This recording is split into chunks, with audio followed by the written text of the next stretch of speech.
Bonjour à toutes et à tous.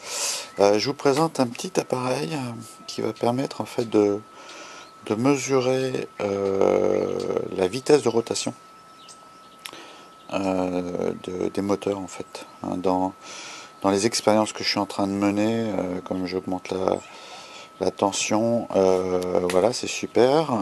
Elle est là. Il faut que je monte la tension. Et ben je voudrais, voilà, je veux vérifier en fait quel est l'incidence en fait de ces montées de tension. Et donc j'ai acheté cet appareil, ça coûte 15 € sur internet. J'en avais acheté un autre qui avait beaucoup plus de fonctionnalités, mais je l'ai renvoyé. Alors les fonctionnalités qu'il avait en plus, c'était le min, voilà, la vitesse min, la vitesse max, la vitesse moyenne. Il pouvait aussi enregistrer. Il avait de la lumière aussi. Ouais, il y avait de la lumière. Bon, tout ça, ça marchait bien, sauf que, eh ben, écoutez, le faisceau. Je pense que ça vient de là. Le faisceau. Voilà, je vous montre la photo. Le faisceau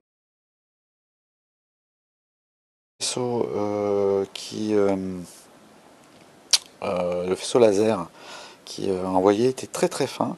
Et dans des situations comme moi, là dehors, je filme avec du soleil, mais en fait ça marchait pas, j'étais obligé de me mettre, alors vous imaginez bien, en dessous d'une couverture pour pouvoir faire des mesures, donc c'était pas possible.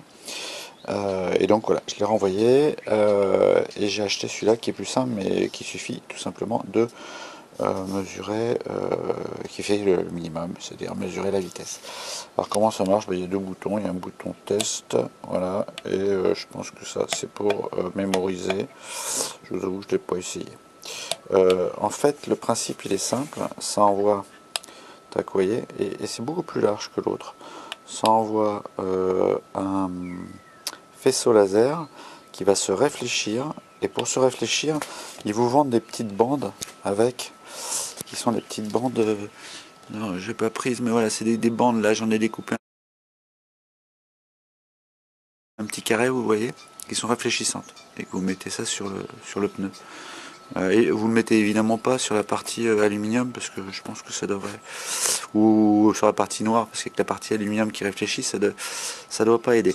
Et donc, après, il suffit tout simplement de faire tourner, et puis d'envoyer le laser sur cette partie-là. On va le tester. Et donc on va appuyer sur test en même temps. Et voilà, je vais fixer le truc. Ça marche pas. Ah, voilà, c'est mieux. Voilà. Vous voyez là, je suis à 289. Ah bah ça y est, elle a fait son zoom. Je vais augmenter. Vous allez voir. Alors je vous disais 1200, mais 1000 tours. Alors ça, oui, peut-être que le voltage a baissé, parce que j'étais peut-être à 60 volts. Alors on est à 1000 tours, 31. Voilà, comment ça marche. Hop, c'est pas mal. Allez, pendant que j'y suis, le deuxième appareil que j'utilise pour mes tests, ça vous connaissez. Ça sert aussi pour tester le Covid et la température. Des gens qui viennent vous voir, vous faites ça, hop, et puis vous y allez. 15,8. Ça le fait bien, hein. C'est toujours plus bas d'ailleurs. Ils sont plutôt à 34, 35, mais si vous avez du 38, 39, c'est pas bon. Donc vous les refusez à la maison. Et donc oui, et ça en fait, je m'étais dit, mais je vais mettre des sondes sur les moteurs quand je les fais tourner, etc. Déjà c'est difficile de mettre une sonde sur un truc comme ça, parce que ça tourne, hein. Donc, et alors c'était plutôt sur des moteurs de type MY 1020, j'en parlerai. Mais en fait ça permet de tout simplement de vérifier si vous avez un échauffement du moteur. Donc, là c'est marrant, il est à 19,3.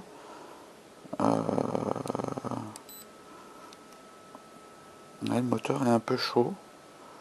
Voilà, je l'ai fait tourner pour faire des tests. Bon, alors normalement ça monte plus haut, hein, ça monte à 35, 40 degrés. Je crois que des moteurs comme ça peut aller jusqu'à 50, 60 degrés.